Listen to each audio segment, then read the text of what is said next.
Hello future doctors, जब से NEET 2021 का न्यू पैटर्न अनाउंस हुआ है तब से बच्चों का फोकस कहाँ चला गया है? बच्चों का फोकस चला गया है सेक्शन बी पर। इससे पहले बच्चों का फोकस कहाँ में था? बच्चों का फोकस था कि सर मुझे 650 स्कोर करना है, सर मुझे तो 680 स्कोर करना है, सर मुझे तो 700 स्कोर करना है, और सर मुझे तो टॉप 10 में आना है, मुझे तो सर टॉप 100 में आना है। लेकिन अब बच्चों का टारगेट क्या है कि सर मैं सेक्शन बी में कितने क्वेश्चन करूँ? सर मैं 10 क्वेश्चन करूँ क्या?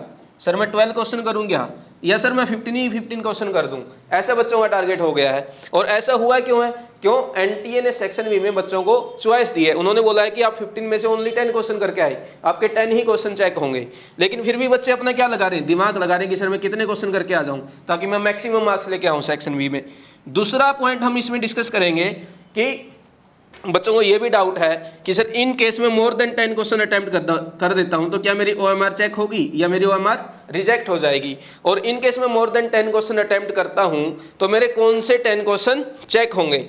और तीसरा पॉइंट इसमें हम डिस्कस करेंगे कि आपको किन सिचुएशन में मोर देन 10 क्वेश्चन अटेम्प्ट करना चाहिए या मोर देन 10 क्वेश्चन आपको कभी भी अटेम्प्ट नहीं करना चाहिए, ये भी इसमें हम डिस्कस करेंगे। और इसके साथ साथ हम 2 मिस्टेक भी डिस्कस करेंगे, जो साइकोलॉजिकल मिस्टेक आप इस न्यू पैटर्न में कर सकते हैं, वो भी डिस्कस करेंगे। आप पूरा वीडियो देखें तब आपको पता चलेगा ऐसी कौन सी 2 मिस्टेक है जो आप कर सकते हो। तो फर्स्ट पॉइंट से डिस्कस करते हैं। फर्स्ट पॉइंट हमारा क्या है कि सर मैं कितने क्वेश्चन करूं? 10 करूं, 12 करूं या 15 के 15 कर दूं? अकॉर्डिंग टू मी आपको कितना क्वेश्चन करना चाहिए? 10। आप वो 10 क्वेश्चन करें जो आपको अच्छे से आते हैं। कौन से क्वेश्चन करना आपको? 10 जो आपको बहुत अच्छे से आता है। दूसरा 12, 14, 15 आप कितने भी क्वेश्चन करें, आपके क्वेश्चन कितने चेक होने वाले? ओनली कितने क्वेश्चन चेक होंगे? 10। ऐसा क्यों? एनटीए को एक बच्चे ने मेल किया, उन्होंने पूछा कि सर मैं मोर देन 12 क्वेश्चन करता हूं तो मेरे कितने क्वेश्चन चेक हो गए? तो एनटीए ने साफ साफ रिप्लाई किया है कि आपके कौन से क्वेश्चन चेक होंगे? First 10 question. कौन से वाले? First 10 question. तो आप इसलिए अपना टाइम वेस्ट ना करें। टाइम वेस्ट क्यों होगा? साथ में एनटीए ने क्या किया? सजेशन भी दिया है कि आपके पास टाइम कम है, आपको 200 क्वेश्चन दिया गया है और आपके टाइम कितना है? 180 मिनट। यदि आप मोर देन 10 क्वेश्चन अटेम्प्ट करोगे तो आपको सर्कल भी ज़्यादा फिलअप करने पड़ेंगे और आपका टाइम क्या होगा? कंज्यूम होगा, वेस्ट होगा, क्योंकि आपका चेक तो कितना होगा? 10 ही क्वेश्चन होगा। इसलिए अकॉर्डिंग टू मी आप वही 10 क्वेश्चन करें जो आपको अच्छे से आते हैं। दूसरा पॉइंट हम डिस्कस करते हैं कि सर मैं मोर देन 10 क्वेश्चन अटेम्प्ट किया तो क्या मेरी ओएमआर चेक होगी या रिजेक्ट होगी? यदि आप इन केस मोर देन 10 से लाइक 12 क्वेश्चन कर दिया, 14 कर दिया या 15 कर दिया, आपकी ओएमआर बिल्कुल चेक होगी, आपकी ओएमआर रिजेक्ट नहीं होगी। और एक हाइपोथेटिकल कंडीशन कंसीडर करते हैं कि आपने मान लीजिए ये क्वेश्चन अटेम्प्ट किया 1 2 3 4 5 6 7 8 9 10 11 12 13 14 15। इन केस आपने ये 5 क्वेश्चन अटेम्प्ट किया, कितना हो गया? 5। ये 3 क्वेश्चन किया, 5 3 8, और ये 4 क्वेश्चन कर दिया, 12। अब आप पूछ रहे हैं कि सर मेरा कहाँ से मार्क्स आएगा? तो एनटी के अकॉर्डिंग क्या है? कौन से चेक होंगे? First 10 question. फर्स्ट 10 क्वेश्चन कौन से हो जाएंगे? 5 क्वेश्चन आपका ये वाला हो गया, 3 क्वेश्चन आपका यहाँ से हो गया। अब नेक्स्ट 2 क्वेश्चन ये वाले चेक होंगे आपके 11 और 12। अब 13 और 14 का क्या होगा सर? 13 और 14 में मान लीजिए आपके ये दोनों क्वेश्चन सही हैं, तब भी आपको मार्क्स नहीं मिलेगा। और मान लेते हैं कि आपके ये दोनों ही क्वेश्चन गलत हो गया, तो रॉन्ग होने पे भी आपके मार्क्स डिडक्ट नहीं होंगे। 12 तक आपके मान लीजिए 8 सही हुआ और 2 रॉन्ग हो गया, तो 8 सही होने का मतलब क्या है? 4 32, और 2 रॉन्ग होने का मतलब -1, कितना हो गया? -2। तो कितना मार्क्स आ गया? 32 - 2, 30 मार्क्स आपका आ जाएगा। तो ये ध्यान रखना आपको, 13 और 14 क्वेश्चन अटैम्प्ट करने से कोई भी फर्क नहीं पड़ेगा। तो सर एक बात बताओ, आपने एक सिचुएशन बोला था कि सर मोर देन 10 क्वेश्चन करना चाहिए या नहीं। हाँ, उसको सिचुएशन को अभी डिस्कस करते हैं कि ये हम पॉइंट डिस्कस करेंगे किन सिचुएशन में आप मोर देन 10 क्वेश्चन अटेम्प्ट करके आए। तो एक हाइपोथेटिकल कंडीशन लेते हैं और कंसीडर करेंगे कि आपने कौन से 10 क्वेश्चन अटेम्प्ट किया? 7 8 9 10 11 12 13 14 एंड 15। अब मैं एक सर्कल करते जा रहा हूँ, आपको उससे ये बताऊंगा कि ये वाले क्वेश्चन आपने अटेम्प्ट किया। मान लीजिए आपने फर्स्ट क्वेश्चन किया, 3rd किया, 4 भी किया, 7 भी आपने अटेम्प्ट कर दिया, 8 भी कर दिया, 10 भी आपका मतलब फेवरेट नंबर है वो भी आपने अटेम्प्ट कर दिया, तो कितना हो गया? 3 3 6 10। और आपने 11 कर दिया, 13 कर दिया, 14 कर दिया और 15 कर दिया। ये क्वेश्चन आपने अटेम्प्ट किया। टोटल कितना हो चुका आपका? 10 क्वेश्चन। अब अपनी कंडीशन मतलब हम क्या डिस्कस करने वाले हैं कि आप मोर देन 10 अटेम्प्ट कब करें। तो आप ध्यान से सुनना, यदि आपने यहाँ ये सुनने में गलती कर दी तो आप क्या हो जाएगा, गड़बड़ हो जाएगा एग्जाम में।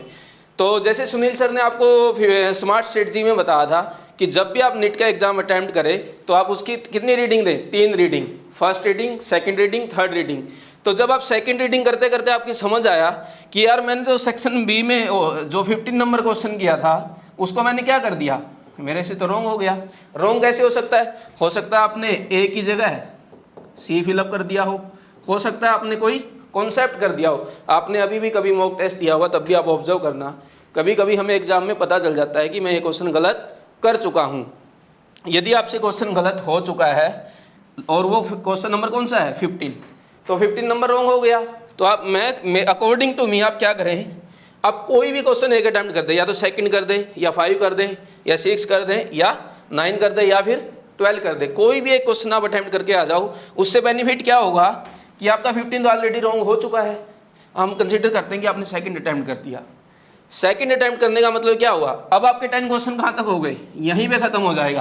15 रॉन्ग हुआ कि राइट हुआ उससे फर्क नहीं पड़ा। क्यों? क्योंकि आपके 10 क्वेश्चन ऑलरेडी हो चुके हैं। तो इस कंडीशन में आप कितना क्वेश्चन अटेम्प्ट हो गया? 11 हो गया। फिर आपने थर्ड रीडिंग किया, उसमें आपको पता चला कि सर 14 गलत हो गया, 14 भी मैंने गलत कर दिया।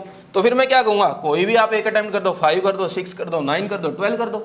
मान लेते हैं आपने 9 क्वेश्चन कर दिया, तो आपके कितने क्वेश्चन अटेम्प्ट हो गए? 12। लेकिन चेक कितना होने वाला है? Only up to 13। क्यों? क्योंकि आपने 12 अटेम्प्ट कर दिया और एनटी ने बोला है कि फर्स्ट 10 होंगे। तो 14 और 15 रॉन्ग हो या राइट हो फर्क ही नहीं पड़ेगा। क्यों? आपने तो एग्जाम में ये तो मान लिया था ना कि मेरे तो दोनों गलत हैं, तो आप उस टाइम नेगेटिव हो चुके थे। अब हो सकता है सेकंड और 9 अटेम्प्ट करने का फायदा क्या हो सकता है, इनमें से कोई एक भी सही हो गया, तब भी आपके कितने मार्क्स आ गए? 4 और -1, 3 मार्क्स का बेनिफिट हुआ कि नहीं हुआ? यहाँ पे क्या हो रहा था? -2। क्यों? क्योंकि आपको एग्जाम में पता चल गया था दोनों ही आपके रॉन्ग हैं। तो टोटल बेनिफिट कितना हो गया? 3 और 2, 5 मार्क्स आपने एक्स्ट्रा कर लिया। तो जो हमारे टॉपर्स हैं, जो अच्छी रैंक लेके आते हैं, वो ओनली पढ़ते नहीं है, वो क्या करते हैं, इन सब चीज़ों का भी ध्यान देते हैं और इसी में वो आगे निकल पाते हैं। क्यों? क्योंकि एग्जाम ओनली नॉलेज बेस्ड नहीं है। Indian exam are based on psychology. जिसकी साइकोलॉजी स्ट्रॉन्ग है, जिसके लॉजिकल पावर अच्छी है, जिसकी रीजनिंग पावर अच्छी है, और लॉजिकल और रीजनिंग पावर उनकी यहाँ से पता चलेगी आपके मार्क्स जब यहाँ से इंप्रूव होंगे। देखो आपने 5 मार्क्स का बेनिफिट लिया कि नहीं लिया? यदि आप ये वीडियो नहीं देखते या आप ये ऐसा नहीं सोचते तो आपके क्या ये 5 मार्क्स बढ़ते? तो इसलिए आप है ना बीवाइज क्लासेस के चैनल को सब्सक्राइब करें, उससे बेनिफिट होगा। ऐसे वीडियो मैं बहुत डालने वाला हूँ कि एग्जाम में साइकोलॉजी कैसे रोल प्ले करती है। फिर हम नेक्स्ट पॉइंट डिस्कस करते हैं कि कुछ बच्चे ये भी सोच सकते हैं कि सर मेरा तो 11 भी गलत हो गया, ये भी मेरे से गलत हो गया और मुझे एग्जाम में ही पता चल गया 11 गलत हो गया। इस केस में मैं आपको बोलूँगा कि आप ऊपर का क्वेश्चन अटैम्प्ट ना करें। क्यों? क्योंकि आप ये कंसीडर कर चुके हैं ना तो आपको 5 आता है, ना आपको 6 आता है, ना 12 आता है, क्योंकि आते ही नहीं थे तभी तो उनको छोड़ के रखा था। अब मान लेते हैं हम 11 क्वेश्चन की जगह आपने कौन सा अटैम्प्ट कर दिया? 6 कर दिया। तो इस केस में गड़बड़ क्या हो जाएगी, आपके यहीं तक आपके कितने क्वेश्चन हो जाएंगे? 10। और चेक कौन सा नहीं होगा? 13 वाला। कौन सा चेक नहीं होगा? 13 नंबर। और हो सकता है 13 आपका सही हो लेकिन 6 रॉन्ग हो। तो इन केस में आपको नहीं करना है। तो सर पता कैसे चलेगा ये क्या 11 करूं या 13 कौन सा करूं? अकॉर्डिंग टू मी आपको बस एक ध्यान रखना है कि आपको पीछे से देखना है कि 15 तो गलत नहीं है, 14 तो गलत नहीं है। जब तक नीचे से कंटिन्यूस रॉन्ग नहीं आ रहा, जैसे 15 भी गलत हो गया था, 14 भी गलत हो गया, 13 भी रॉन्ग हो जाता, तब भी हम इनमें से कोई एक क्वेश्चन अटैम्प्ट करके आ सकते थे 5, 6 और 12 में से। इन केस अपना 13 नंबर भी रॉन्ग हो जाता तो, लेकिन यहाँ पे रॉन्ग कौन सा आ गया? 11 आ गया, तो हम ऊपर का क्वेश्चन नहीं करेंगे। आपको क्या ध्यान रखना है, जब तक पीछे से एंड से कोई भी रॉन्ग हो गया तो उस केस में आप मोर देन 10 क्वेश्चन अटेम्प्ट करें। और डरने की कोई बात नहीं है, आप कितने भी क्वेश्चन करके आए आपके 10 ही क्वेश्चन चेक होंगे। लेकिन बेनिफिट कैसे ले लिया, ये दोनों गलत पता चल गए थे और उससे ऊपर के पहले हमने क्वेश्चन सही कर लिया। अपना फर्स्ट पॉइंट डिस्कस हो गया, 10 करना है, 12 करना है, 14 करना है। दूसरा पॉइंट डिस्कस हो गया OMR रिजेक्ट होगी या नहीं होगी। और तीसरा पॉइंट हमने ये डिस्कस कर लिया कि हमारी सिचुएशन कौन सी ऐसी सिचुएशन है जब हमें 10 से ज़्यादा क्वेश्चन अटेम्प्ट करना है। तो अब आप बोलोगे कि सर वो साइकोलॉजिकल मिस्टेक रह गया। हाँ, वो साइकोलॉजिकल मिस्टेक हम डिस्कस करते हैं।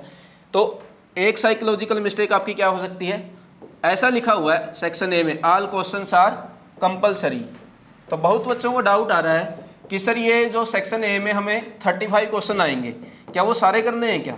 नहीं, ऐसा नहीं है। ये साइकोलॉजिकल मिस्टेक हो सकती है एग्जाम में। आप सोच सकते हैं ऐसा कि सर मैं तो 35 के 35 करके आ गया, कंपलसरी लिखा हुआ था, कंपलसरी वर्ड लिखा हुआ है ना वहाँ पे। ऐसा नहीं है, आपको जितने क्वेश्चन आते हैं, मतलब यहाँ पे चॉइस नहीं है, इसको डिफरेंशिएट किया है। आपको 35 में से 31 आता है, ये करें, आपको 30 आता है 30 करें। समझ आ गया ना? यहाँ पे 35 नहीं करना, जितने आते हैं उतने ही करना है। दूसरा साइकोलॉजिकल मिस्टेक सेक्शन बी में, वो क्या है पता है क्या है? सारे बच्चों का ध्यान इधर है। कहाँ पे है? सर मैं तो 10 करके आऊँगा, मैं तो 12 करूँगा, मैं तो 14 करूँगा। और इस चक्कर में वो हमेशा 10 से ज़्यादा क्वेश्चन करेंगे। ऐसा भी नहीं है, यहाँ पे ऐसा कंपलसरी नहीं है कि आपको 10 क्वेश्चन करना ही करना है।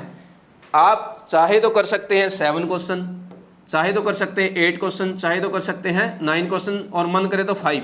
जितना क्वेश्चन आता है उतना ही क्वेश्चन अटेम्प्ट करें। इस 10 के और 12 और 14 के चक्कर में नेगेटिव मार्क्स ना लाएं।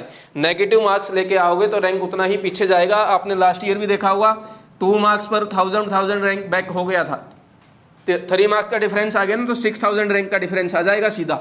और सीट देख लो कितना है। तो ये दोनों साइकोलॉजिकल मिस्टेक का ध्यान रखना। पहली कौन सी है? सेक्शन ए में 35 क्वेश्चन वाली, कंपलसरी सोच के आप सारे क्वेश्चन अटेम्प्ट कर सकते हो। और सेक्शन बी में जो आपके माइंड में अभी चल रहा है कि सर मैं 10 करूंगा, 12 करूंगा, 14 करूंगा, इससे भी बचना है। जितने क्वेश्चन आते हैं ना, 6 आते तो 6 करो, 8 आता तो 8 करो, 10 के 10 मत करो, 12 भी मत करो और 14 भी मत करो। इसका ध्यान रखना स्पेशल। ये दोनों साइकोलॉजिकल मिस्टेक इस बार बच्चों से होगी, और जो इससे बच जाएगा उसका एग्जाम में सिलेक्शन हो जाएगा और एक अच्छी रैंक भी आ जाएगी। और if you like the video, share it with your friend, और वीडियो को लाइक भी करो और चैनल को सब्सक्राइब भी करो। All the best.